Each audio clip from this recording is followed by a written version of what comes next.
시청자 여러분 안녕하십니까? JIB 뉴스 임유진입니다. 지난 9월 28일부터 시행된 부정청탁 및 금품 등 수수의 금지에 관한 법률, 즉 김영란법에 대해 당진시에서는 단 한 건의 위반 신고도 없는 것으로 나타났습니다. 김영란법은 고위권직자가 부정청탁을 받고도 신고하지 않거나 1회 100만 원, 연간 300만 원 이상의 금품을 받는 것을 금지하고 있는데요. 하지만 부정청탁이나 직무 관련성에 대한 구체적인 판례가 확정되기까지 2~3년이 더 걸릴 것으로 보여 상당 기간 혼란이 예상됩니다. 2012년 김영란 전 국민권익위원장이 추진했던 법안인 일명 김영란법이 지난 9월 28일 본격적으로 시행되기 시작했습니다. 김영란법의 정확한 명칭은 부정청탁 및 금품 등 수수 금지에 관한 법률로 공직자와 언론사, 사립학교 및 사립유치원 임직원, 그리고 사학재단 이사진 등이 부정한 청탁을 받고도 신고하지 않거나 직무 관련성이나 대가성에 상관없이 본인이나 배우자가 1회 100만 원, 연간 300만 원이 넘는 금품이나 향응을 받으면 무조건 형사처벌하도록 규정하고 있습니다. 또한 직무 관련인으로부터 3만 원 이상의 식사 대접, 5만 원 상당의 선물, 경조사비는 10만 원을 넘을 경우 과태료를 내야 합니다. 김영란법이 시행되면서 식사와 선물 등 접대와 청탁이 모두 제재 대상이 됨에 따라 기존 접대 관행의 대대적인 변화가 불가피해진 상황이며 농수축산업계와 요식업계가 소비 위축에 따른 장기 경제 침체를 우려하고 부정청탁이나 직무 관련성 등에 대한 구체적인 판례가 확립되기까지 2에서 3년이 걸릴 것으로 보여 상당 기간 혼란이 예상되고 있습니다. 시행 하루 만인 지난 29일 오후 5시까지 전국 경찰에 접수된 김영란법 관련 신고는 서면 2건과 112 전화 29건으로 나타났는데요. 하지만 충남 당진시에서는 지금까지 단 한 건의 신고도 접수되지 않은 것으로 나타났습니다. 당진시가 일명 김영란법으로 불리는 부정청탁 및 금품 등 수수의 금지에 관한 법률에 대해 당진시 소속 공무원 및 공직자를 대상으로 교육을 실시했습니다. 청탁금지법 제정 자문위원을 초빙해 법에 대한 주요 내용과 유의해야 할 사항들을 중심으로 교육이 진행됐는데요. 당진시는 이후에도 청탁금지법 조기 정착을 위한 다양한 노력을 이어갈 예정입니다. 일명 김영란법으로 불리는 부정청탁 및 금품 등 수수의 금지에 관한 법률이 지난달 28일 시행된 가운데 당진시가 청탁금지법 제정자문위원인 오필원 교수를 초빙해 시 소속 공무원뿐만 아니라 당진시 청렴클러스터 참여기관인 당진경찰서와 당진교육지원청, 당진소방서 공직자 700여 명을 대상으로 청탁금지법 바로 알기 교육을 실시했습니다. 이날 특강은 청탁금지법의 주요 내용뿐만 아니라 공직자들이 특히 유의해야 할 사항과 판단 기준이 모호한 사례를 중심으로 교육이 진행됐으며 공직자들도 법 적용과 관련해 평소 궁금했던 점에 대해 질문하며 교육에 적극적으로 참여했습니다. 청탁금지법상 해도 되는 사례와 해서는 안 되는 사례가 많고 복잡해서 실수가 벌어질 수 있는 가능성이 있는 만큼 당진시는 우선 감사 업무를 총괄하고 있는 감사법무 담당관을 청탁방지 담당관으로 지정해 부정청탁과 금품 수수 금지에 관한 교육과 상담을 담당하도록 했으며 청탁금지법에 따른 신고 및 신청의 접수 및 처리와 조사 등을 전담하도록 했습니다. 또한 내부 행정망을 통해 법 시행 20여일 전부터 법규 주요 내용과 적용 기준, 세부 예시 사례를 공유하고 청사내 게시판에 법규 요약 내용을 게시하는 등 준비 작업을 해오기도 했습니다. 당진시는 이번 교육 이후에도 관계기관 청렴 서한문 발송과 공무원 행동강령 개정, 직원 청렴 서학서 작성 등을 통해 청탁금지법 조기 정착을 위해 다양한 노력을 기울일 방침입니다. 당진시의 주요 정책에 대한 제언과 자문을 담당할 제2기 정책자문위원회가 출범했습니다.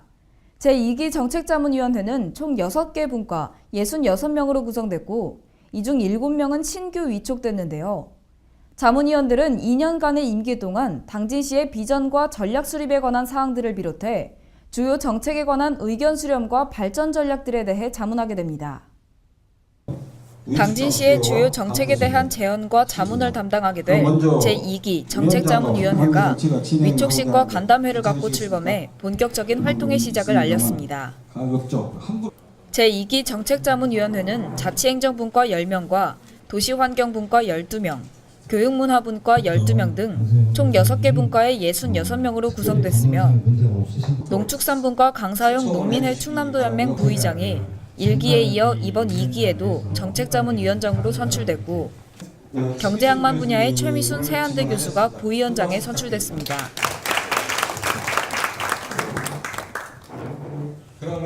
자문기구가 우리 민선 6기 들어서면서 당진에 이제 처음 이렇게 자문기구를 꾸게 되어 있는데 그 당시 제가 그런 말씀을 드렸습니다.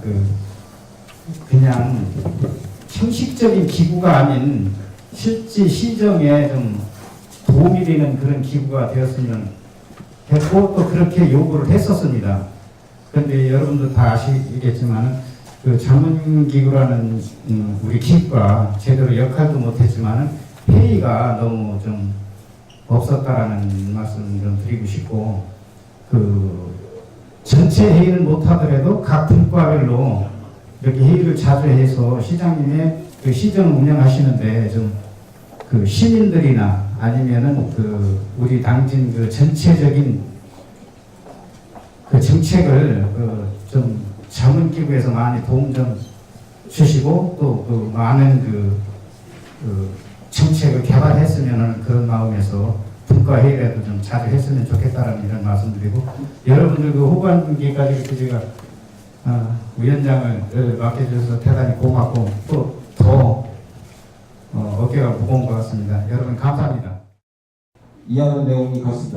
신규 위촉된 위원들은 자치행정부과 김필두 한국지방행정연구원과 농축산부과 이경용 당진 농축산업협동조합장 등이 포함됐는데요. 자문위원들은 앞으로 임기 2년 동안 당진시의 비전과 전략 수립에 관한 사항들을 비롯해 시장 관련 주요 정책에 관한 의견 수렴과 중장기 발전 전략 및 정책 방향 수립에 대해 자문을 하게 됩니다. 특히 시책 구상 부분에서는 단순한 구상보다는 정책의 입안과 사업 추진, 용역 수립 등 시장 전반에 대해 자문할 계획으로 당진시가 좀 더 멀리 도약하는 데 대한 충고와 건전한 대안을 제시할 예정입니다. 당진시는 다양한 형태로 분출되는 주민들의 요구에 대응하기 위해 자문위원들의 폭넓은 경험과 지식이 중요할 것으로 보고 앞으로 미래 100년을 향해 도약하기 위한 시정 주요 현안 과제들을 함께 논의할 계획입니다. 당진시와 주식회사 한국동서발전이 첨단 친환경 양식단지 조성 및 에너지 신사업 활성화를 위한 업무 협약을 체결했습니다. 이번 협약으로 당진시는 당진화력발전소 내 회처리장을 발전소 온배수를 활용한 첨단 양식장으로 사용할 수 있게 됐는데요. 양식장 부지가 확보됨에 따라 계획 수립과 설계에 착수한 뒤 이르면 2018년 상반기 조성공사를 시작할 예정입니다. 당진시가 당진화력발전소를 운영하고 있는 주식회사 한국동서발전과 첨단 친환경 양식단지 조성 및 에너지 신사업 활성화를 위한 업무 협약을 체결했습니다. 이번 협약으로 당진시는 당진화력발전소 내 회처리장을 발전소 온배수를 활용한 첨단 양식장으로 사용할 수 있게 돼 사업이 탄력을 받게 됐는데요. 시는 업무 협약에 앞서 올해 초 상문면 어촌계의 사업 진행 과정을 설명하고 당진화력본부와 양식장 부지인 회처리장 사용에 대한 법적 검토와 협의를 이어왔습니다. 당진시는 이번 업무 협약 체결로 양식장 부지가 확보됨에 따라 조속한 시일 내에 사업을 추진할 법인 구성을 완료하고 올해 중 실시계획 수립과 설계에 착수한 뒤 인허가 등 행정 절차를 거쳐 이르면 2018년 상반기 조성공사를 시작할 계획입니다. 발전소 온배수 활용 첨단 양식장 조성 사업은 사업비 100억 원을 투입해 4헥타르 규모로 육상수조와 관련 시설을 설치한 뒤 미생물을 활용한 양식 방법인 BTF 방식, 일명 바이오 플락 방식으로 친환경 품종을 생산하는 사업입니다.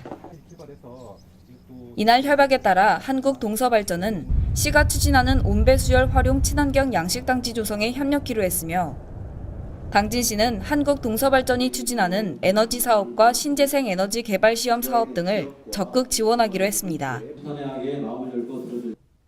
당진항 송산지구 1번 부두 2선석이 해양수산부의 제3차 항만 기본계획 수정계획에 반영됐습니다.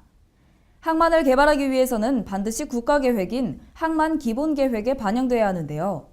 이 계획에 따라 당진 평택항의 화물 처리 능력은 현재 8,500만 톤에서 2020년까지 1억 1,600만 톤으로 향상될 것으로 보입니다. 해양수산부가 수립 및 고시한 제3차 전국 항만 기본계획 수정계획에 충남도 내 7개 항만 37건에 2조 8,556억 원이 반영됐습니다. 전체 예산 중 약 28%가 국비 7,919억 원으로 나타났고 민간 자본은 72%에 달하는 2조 637억 원이 투자될 계획입니다.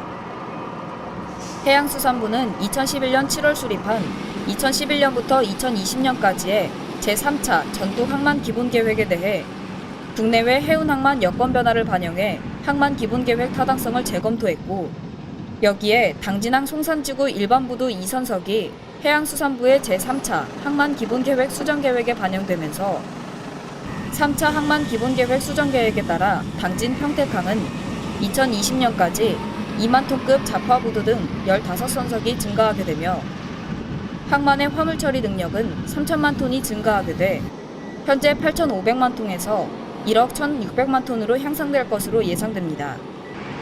당진항 송산지구 다목적 신규 부두는 기존 제철 및 철강 전용 항만에서 일반 화물을 취급하는 상업항 기능을 추가하는 사업으로 다목적 신규 부두가 완성되면 당진항 배후 권역에서 발생하는 물동량이 평택항으로 이동할 필요가 없어져 물류비 절감 등 항만 활성화가 기대됩니다.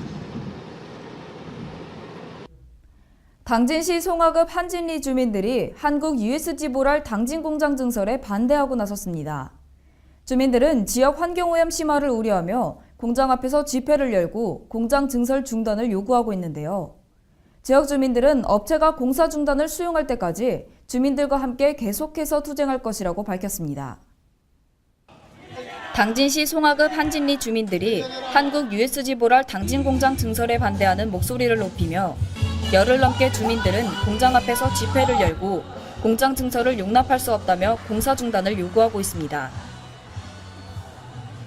건축자재를 생산하고 있는 보랄은 최근 석고보드 생산량 증대를 위해 당진 공장을 증설키로 하고 8월 26일 착공식을 가졌지만 이 같은 사실에 대해 전혀 모르고 있던 주민들은 갑작스럽게 공사가 시작되자 공장 증설로 인한 지역 환경오염 심화를 우려하며 집회를 시작하게 된 건데요. 지역 주민들은 타 지역에서 환경오염 주범으로 낙인 찍혀 퇴출된 공장들이 한진 해안가를 비롯한 마을 주변에 입주하고 있다며 더 이상 환경오염과 공해 속에서 살고 싶지 않다며 죽기를 각오하고 투쟁하겠다고 입장을 밝혔습니다. 보랄 석구가 원체 나파주로 알고 있습니다. 그 당시에 2002년도에 신축을 했고 2003년 가동을 했습니다. 그 후로 저희 주민 모르게 2008년도에 제2공장이 가동이 됐고 저희 주민이 전혀 모르는 상태에서 지금 상공장 증설 계획이 있습니다. 이런 부분에 대해서 환경이고 저희 주민들이 원하는 게 명확한 걸 원합니다. 그렇기 때문에 보랄은 상공장 하기 전에 동네 주민들 모아놓고 설명회, 환경에 대한 평가, 의뢰서 공개했으면 좋겠습니다. 이게 관찰될 때까지 저희는 끝까지 투쟁할 것입니다.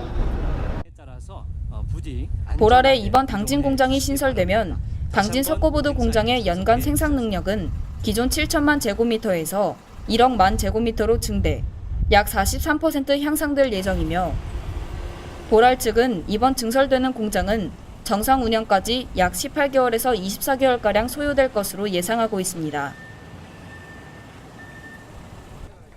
이번 주민들의 당진 공장 증설 반대에 대해 보랄은 철저한 환경관리 하에 제품을 생산하고 판매하고 있어 주민들이 우려하는 환경오염 문제에 대해 심려를 끼치지 않을 것이라며 당진 공장은 공업용수를 100% 재활용해 제품을 생산하고 있고 비산먼지 또한 철저히 관리해 충남도청으로부터 우수한 환경관리 시스템을 인정받아 자율점검 관리업체로 지정됐다는 점을 강조했습니다. USG 보랄이 위치한 부지는 국가산업단지로 한진리 주민들은 당진시의회의 이동의정실 운영 당시 의견을 제시했으며 김홍장 당진시장과 당진시청, 그리고 김명선 충남도의원에게도 의견을 제시해 놓은 상태입니다. 현재 보랄은 주민들이 우려하고 있는 부분에 대해 적극적인 대화를 통해 해소하겠다는 입장을 보이고 있어 앞으로 어떤 대화가 오갈지에 대해서는 주목해봐야 할 부분입니다.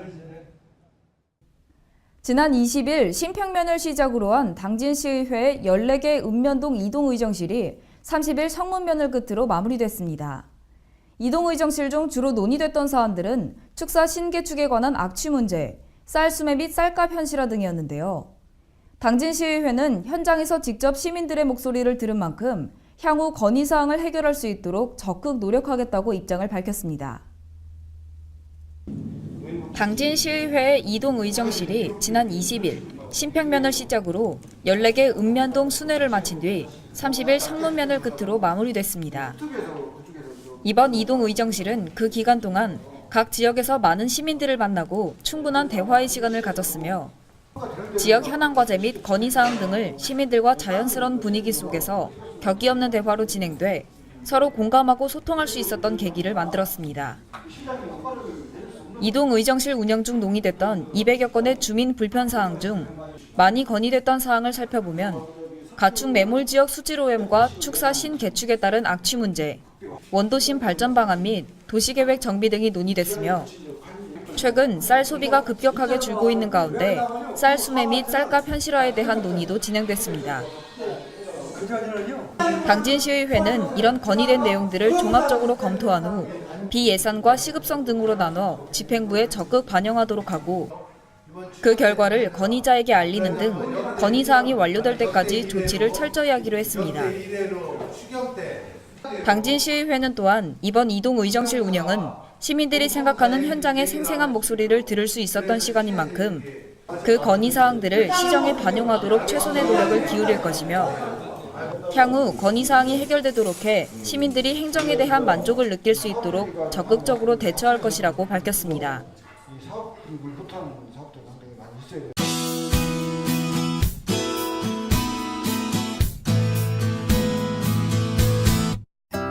제18호 태풍 차바가 북상하면서 내륙과 해안은 각기 다른 날씨를 보이겠습니다. 남해안과 제주도를 중심으로는 해안가에는 강한 바람과 함께 많은 양의 비가 내리겠고요. 바다의 물결도 높게 일겠습니다. 하지만 내륙 지역은 구름 많거나 흐린 가운데 낮 기온이 높이 올라가겠는데요. 낮 시간 동안 때 아닌 늦더위가 기승을 부리겠습니다. 오늘 충남도 지역 곳곳에 비가 내리는 곳이 있으니까요. 작은 우산 하나 챙기셔야겠습니다. 아침 기온은 16도에서 20도 사이에 머물겠고요. 낮에는 24도에서 27도 사이를 보이겠습니다. 태풍의 영향을 받으면서 북부 지역은 각기 다른 날씨를 보이겠는데요. 해안 지역은 오전에 비가 한 차례 내리면서 아침 기온은 20도를 보이겠고요. 낮 시간 동안은 구름 많거나 흐린 날씨가 되면서 대체적으로 25도 정도를 보이겠습니다. 남동 지역은 오전에 비가 내리겠고요. 아침 기온은 계룡을 제외하고는 18도, 낮 기온은 계룡과 금산이 24도, 공주와 논산이 25도를 보이겠습니다. 남서 지역 역시 오전에는 비가 내리겠는데요. 오후부터 차차 거치면서 부여 지역 낮 시간 동안 기온이 27도까지 올라가는 등 기온이 큰 폭으로 벌어지겠습니다. 마지막으로 천안 지역은 아침 기온 16도 정도가 되겠고요. 한낮에는 26도까지 올라가겠습니다. 낮 기온이 25도가 넘어가는 지역이 많은데요. 아침에는 쌀쌀하고 낮에는 충분히 더위를 느끼실 수 있는 날씨가 이어지면서 일교차가 크게 벌어지겠습니다. 태풍이 지나가면 낮 기온이 조금씩 떨어지겠지만 당분간은 10도 정도의 일교차가 이어지니까요. 환절기 건강관리 잘 하셔야겠습니다. 기상정보였습니다. 뉴스를 마칩니다. 시청해주신 여러분 고맙습니다.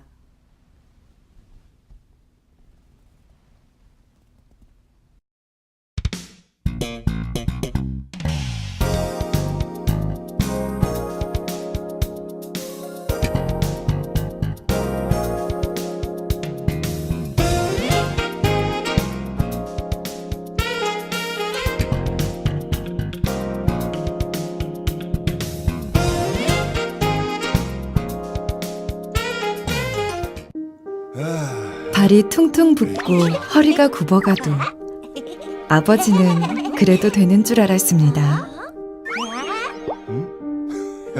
손톱이 부러지고 손등이 갈라져도 어머니는 그래도 되는 줄 알았습니다. 부모님의 마음 그대로 당진이 키웁니다. 당진시 우수 농축수산물 해나루.